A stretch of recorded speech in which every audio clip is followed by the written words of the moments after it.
আসসালামু আলাইকুম, কি অবস্থা সবার? আমি এই জুলাই আগস্ট মাস নিয়ে কিছু কথা বলতে আসছি আপনাদের সামনে। আমাদের এই কোটা আন্দোলনটা শুরু হয় কিন্তু জুলাই মাস থেকেই, ঠিক আছে? এই জুলাই মাস থেকেই কিন্তু আমাদের এই যে একটা বিপদ, এই বিপদ যেন আমাদের পিছুই ছাড়ছে না আমাদের এই বাংলাদেশে।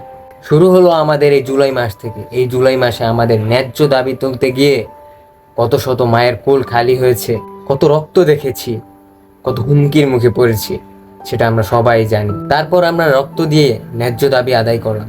তারপর আমরা স্বৈরাচার সরকার থেকে আমরা মুক্ত পেলাম। তারপর আমাদের এই বাংলাদেশটিকে সংস্কার করতে না করতেই চলে আসলো আরো একটি বিপদ। এই জুলাই মাসটিতে আমরা কি দেখেছি? রক্ত দেখেছি। আর এই আগস্ট মাসে আমরা কি দেখছি? বন্যার পানি দেখছি। এই পানিতে না কত শত মানুষের প্রাণ চলে যাচ্ছে। আমি এই পানি বলতে বোঝাচ্ছি বন্যা। এই বন্যার উৎপত্তি হয় আমাদের পার্শ্ববর্তী দেশ ভারত থেকে। ভারতের কিছু অঞ্চলে এবং কিছু রাজ্যে অতি বৃষ্টি হওয়ার কারণে তাদের ওখানে অতিরিক্ত পরিমাণে বন্যা হয়, আর সাথে ভূমিধসও হয়। আর এই সাথে সাথে তারা এক রাতের মধ্যে দক্ষিণাঞ্চলের যে বাঁধগুলো রয়েছে এই ভারতের সাথে, সে সবগুলোই এক রাতের মধ্যেই খুলে দেয়, তাও আবার কোনো সতর্ক ছাড়াই। আর এই বাঁধ খুলে দেওয়ায় বাংলাদেশের দক্ষিণাঞ্চলের বেশ ক্ষতিগ্রস্ত হচ্ছে, যা 1993 সালের বন্যার রূপ ধারণ করেছে। দক্ষিণাঞ্চলে প্রায় 30 লক্ষ মানুষের ঘরবাড়ি বন্যায় ডুবে যাচ্ছে, তাদের জানমালও হারাচ্ছে।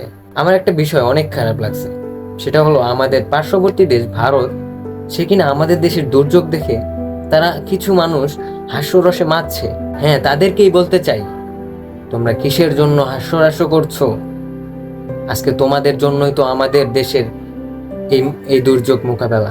আর হ্যাঁ, তোমাদের কিছুদিন আগে একজন ডাক্তার পুরো একটি মেয়েকে ধর্ষণের প্রতিবাদে আমাদের বাংলাদেশে কিন্তু অনেক প্রতিবাদ করেছে। আর তোমরাই কিনা আমাদের উপর দুর্যোগ চাপিয়ে দিয়ে আবার তোমরাই হাসছো। ছি, তোমাদের উপর ধিক্কার জানাইছি। আর হ্যাঁ, এই কথাগুলো বলেছি শুধু একমাত্র ভারতের কিছু মানুষ যারা বাংলাদেশকে নিয়ে হাস্যরস্য করছেন এই দুর্যোগের সময়। আর বাংলাদেশের ভাই বোনেরা সবাই সকলেই তাদের জন্য আমাদের সাহায্যের হাত বাড়িয়ে দিই, কারণ আপনি আমি যেখানে আছি সেখানে হয়তো আরামে আছি, তাই কষ্টটা বুঝতে পারছি না। আর যারা দুর্যোগ মোকাবেলা করছেন তাদের অবস্থা একটু ভাবেন, তারা অনেক খারাপ অবস্থার মধ্যে আছে, তাদের পাশে দাঁড়ান দয়া করে।